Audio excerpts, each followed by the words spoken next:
Can you just speak a little bit more about your pre-qualification process? At what point you decide somebody's not worth working with, and what are your criteria? What do you look for? If someone's not worth working with, that's typically someone that may have come from the lead repository, and they may not be a real estate investor. I had a couple of those last week, and they just said, "Oh, I didn't know what this was." One of them was the dean of the university out here, UNLV. And he goes, "That sounds great. If I ever want to utilize real estate investing as a business, right?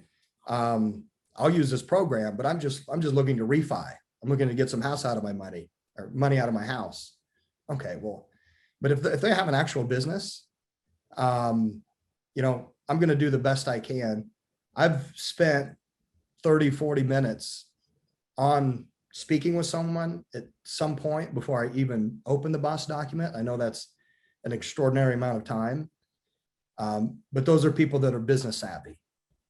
So if they're just not feeling it, and I say, "Hey, let's get into it. Let's put together this custom plan, custom financial plan for your business," and they have questions, I'll actually tell them, "Well, based on your type of business or being a real estate investor, this is an actual strategy that we may incorporate, right? You may not know this, but our metrics have shown over the past handful of years that the #1 finance tool for real estate investors when it comes to new acquisitions, gap funding, rehab capital is a business credit card at 0%. And they go, "I did not know that." I say, "That's something that could potentially show up in your custom financial plan. Let me explain to you how that would work." So I'll actually tell them, right? Once you're enrolled in the program, we have vendors inside the program, right? That along with the terms and conditions, what you agree to when you accept or approve that credit card, right? What we don't want you doing is going to a bank or going to an ATM and getting a costly cash advance, because that 0% is for purchases, right? It's not for cash advances, which could run anywhere between 20 to 25% interest. We actually have vendors that we work with that can pull that 0% money off of your credit card, right? They can do a number of things. They can wire the money directly into an escrow account for an acquisition. They can drop the money into your business checking account, right? Or they can send you a check, however you prefer to receive the funds. So if you need $30,000 or $40,000, right, rather than going out and getting a loan, why wouldn't you use 0% interest credit card money, right? Maybe you need another $20,000 or $30,000 to rehab the property, right? Just use the money same as cash once you rehab the property, or put a renter into the property, right? So you flip the property, you get your money back, pay your credit cards off. Now, the cool thing about that is when I did this with my Amazon FBA business, when I was using 0% interest business credit cards, when I spoke with Katie, right, and I'll tell them when we're going through the custom strategic plan, how that works, how we have a funding day, and we go into all that.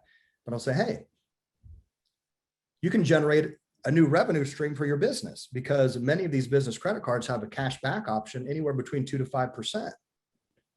So when I did this and I was purchasing inventory for my business, right? Anyone that's been in Amazon FBA knows that the margins are extremely small, because Amazon takes the majority of that money that people pay for your products, and they charge a number of fees, right? So the only people that make money in Amazon FBA are bulk, right, partners. You have to do, when Coco and I started out with LenCred, we were spending $5,000, $8,000 a week and buying pallets of inventory, right? We knew what inventory was going to sell. And when we would sell the inventory, we would pay off the 0% cards.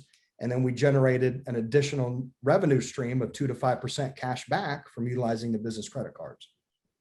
So if I have to go there, I'll go there, but I'd rather not.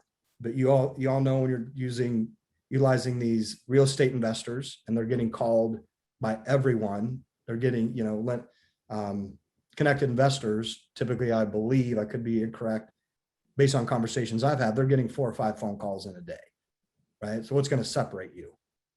And these phone calls are talking about loans and interest rates. So when they get on the call with us, they're like, "Well, what's your interest rate?"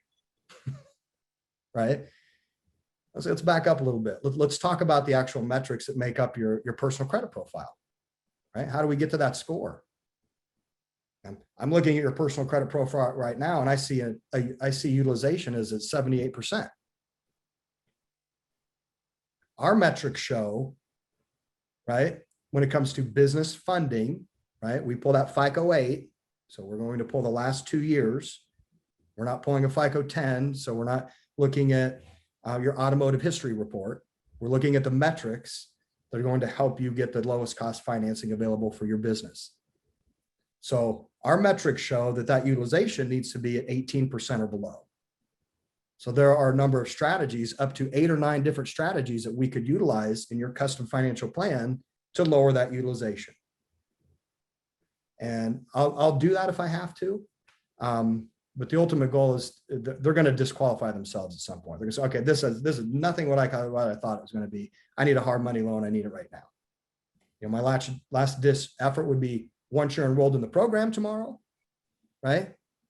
We do have a number of real estate lenders inside of our program that you'll have access to that can have a term sheet available to you for 24 to 48 hours. So all you have to do is talk to your business strategist, that person on your team that's going to consult you regarding your business plan and find the lowest cost finance tools available based on your needs.